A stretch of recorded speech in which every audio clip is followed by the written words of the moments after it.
भाई लोग, tech world में आग लग चुकी है। एक तरफ iQOO Neo 11 का रियल लुक सामने आया है, दूसरी तरफ रेड मैजिक 11 प्रो सीरीज की गेमिंग परफॉर्मेंस ने सबको हैरान कर दिया है और रेडमी के 90 प्रो मैक्स का नया जीन डेनिम फिनिश तो लोगों को दीवाना बना रहा है। तो चलो फटाफट जानते हैं कौन सा फ़ोन है असली गेमिंग बीस्ट। अब शुरू करते हैं iQOO Neo 11 से। इसका असली लुक सामने आ चुका है और पहली नज़र में यही कहा जा सकता है, डिज़ाइन एकदम सॉलिड है। फ़ोन का मेटल फ्रेम इसे प्रीमियम टच देता है और बैक साइड पर फिनिश ऐसी है जो गेमिंग फीलिंग बढ़ा देती है। कंपनी ने इस बार बिल्ड क्वालिटी में बड़ा सुधार किया है। कर्व्स स्मूथ हैं, एज कट्स क्लीन हैं और ओवरऑल फील एक फ्लैगशिप फ़ोन जैसी लगती है। यानी यह फ़ोन सिर्फ देखने में नहीं बल्कि पकड़ने में भी दमदार लगने वाला है। अब बात करते हैं रेड मैजिक 11 प्रो सीरीज की, जो गेमिंग के लिए बनाई गई है, पाठा है और इसके नंबर देखकर कोई भी बोलेगा ये तो मॉन्स्टर है। रेड मैजिक 11 प्रो सीरीज में गेमिंग टेस्टिंग के रिजल्ट कुछ इस तरह हैं। वदरिंग वेव्स गेम पर UHD ग्राफिक्स में 90 FPS परफॉर्मेंस मिली, औसतन 90 FPS और 1% लो 85 FPS। क्रॉसफायर लेजेंड्स गेम में UHD सेटिंग पर 144 FPS, औसतन 144 FPS और 1% लो 139 FPS। एक नेशनल MOBA मोबाइल गेम पर UHD ग्राफिक्स में 120 FPS, औसतन 120 FPS और 1% लो 118 FPS। इसका मतलब है गेमिंग में स्टेबिलिटी टॉप लेवल पर है और लोड के बावजूद फ्रेम ड्रॉप लगभग न के बराबर।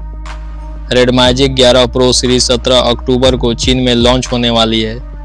रेड मैजिक 11 प्रो में 8000 mAh की बड़ी बैटरी दी गई है, जिसमें 80 वोल्ट की फास्ट चार्जिंग मिलती है। स्टोरेज के दो वेरिएंट हैं, 12 GB प्लस 256 GB या 16 GB प्लस 512 GB।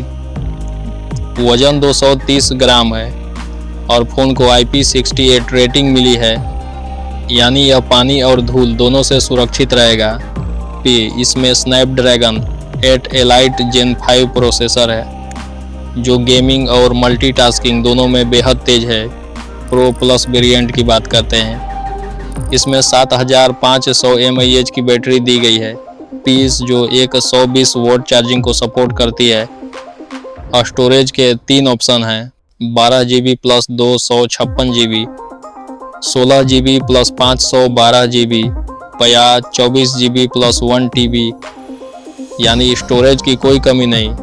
प्रोसेसर वही है, स्नैपड्रैगन 8 एलाइट जेन 5, वजन 230 ग्राम और IP68 वाटर रेजिस्टेंस भी शामिल है। इस फ़ोन की सबसे यूनिक चीज़ है यूफेंग 4.0 फैन, जो 24,000 RPM पर घूमता है। यानी फ़ोन का तापमान गेमिंग के दौरान भी ठंडा रहेगा। इसके अलावा इसमें है visible water tube cooling system, जो कूलिंग फ्लो को पारदर्शी ट्यूब में दिखाता है। भाई ये तो सच में साइंस फिक्शन जैसा फीचर है। अफवाहों के मुताबिक इसका असली बैटरी कैपेसिटी 8000 mAh तक हो सकता है। पंदार कैमरा की बात करें तो ट्रिपल कैमरा सेटअप दिया गया है, जिसमें LED रिंग लाइट है। साथ ही इसमें 3D अल्ट्रासोनिक फिंगरप्रिंट सेंसर भी शामिल है। अब आते हैं रेडमी के 90 प्रो मैक्स पर। फ़ोन अब एक नए जीन डेनिम फिनिश में पेश किया जाएगा। पीछे का टेक्सचर ऐसा लगेगा जैसे आप जीन्स का कपड़ा छू रहे हो। काफ़ी यूनिक और स्टाइलिश लुक दिया गया है। अब इसके स्पेसिफिकेशन सुनो। हेड डिस्प्ले 6.59 इंच का 2K OLED display, processor Snapdragon 8 elite gen 5, ट्राइक camera 50 megapixel main camera, 50 megapixel telephoto camera, 50 megapixel ultra wide camera, front camera 50 megapixel, battery 7500 mAh, charging 100 volt fast charging. Software Android 16 के साथ hyper UI। Phone का look और specs दोनों top class हैं। यानी Redmi ने इस बार सिर्फ परफॉर्मेंस नहीं बल्कि डिज़ाइन पर भी पूरा ध्यान दिया है। तो अब बताओ भाई, प्रो सीरीज़ की गेमिंग परफॉर्मेंस देखकर क्या तुम चाहते हो कि यह फ़ोन इंडिया में लॉन्च हो पार्टी और रेडमी के 90 प्रो मैक्स का डेनिम फिनिश तुम्हें कैसा लगा, नीचे कमेंट में बताना। टेक तो दोस्तों यही थी आज की सबसे धमाकेदार टेक अपडेट्स। iQOO Neo 11 का real look, Red Magic 11 pro series की गेमिंग पावर और रेडमी के 90 प्रो मैक्स का नया स्टाइल, तीनों ने मिलकर आने वाले महीनों के लिए टेक वर्ल्ड को एक्साइटेड कर दिया है।